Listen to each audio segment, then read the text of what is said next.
I left the world headquarters bright and early Monday morning and spent the next 13 hours and 650 miles on the interstate. Getting ahead of schedule, I knew what was coming.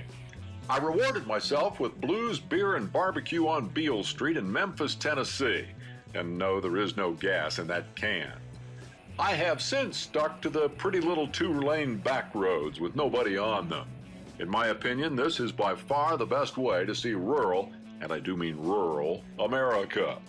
The only downside is that for cross-country travel, it's hard to make time on roads like this, and this trip, that problem is compounded by another.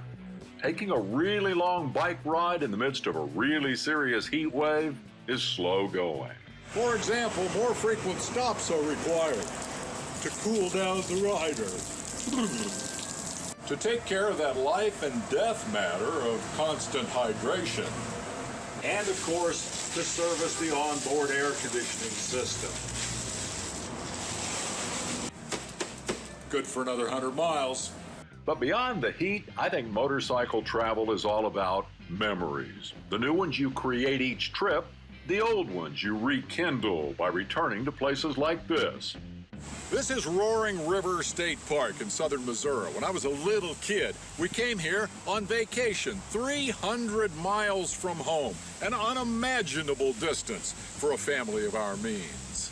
Much like these folks, we pitched our tent down by the water's edge, and during the night, Roaring River lived up to its name. A flash flood sent the water out of its banks. We scrambled into the family station wagon and headed for higher ground. Well, apparently some of that water had gotten to the old Heaps Electrics, and Dad wasn't much of a car guy.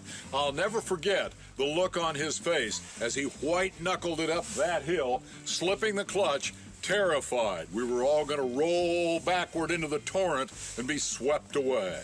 We talked about that night for years. It was one of the family's great adventures.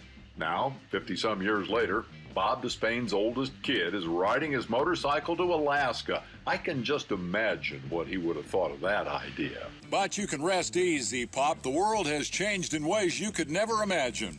If this trip goes bad, I've got motorcycle towing insurance. We'll close this week's installment a couple of hundred scorching miles on up the road with a memory that is all about racing. Last week's guest, Chris Carr's farewell tour t-shirt is appropriate for a visit to Sedalia, which hosts the Missouri State Fair opening August 11th. State Fair racing is great American tradition. The gearhead attractions here, tractor pulls, monster trucks, and the big fair finale on August 21st. Late models, modifieds, 360 sprints. Back when Freddie Nix was a star, I used to ride down to Sedalia to watch my dirt track heroes. Later, I tried flat tracking myself, and I promise the results didn't look anything like this. In fact, the only main event I ever made in my life was right here at Sedalia. Back then, the track was a mile, double its current length, and thus the race was a big drafting derby. There were 6 Yamaha twins on the front row. They went off and had their own race. The other 14 of us, riding singles, ran around in a pack you could fit on your patio, rattling handlebars. It was magnificent. I finished square in the middle of that pack, 13th.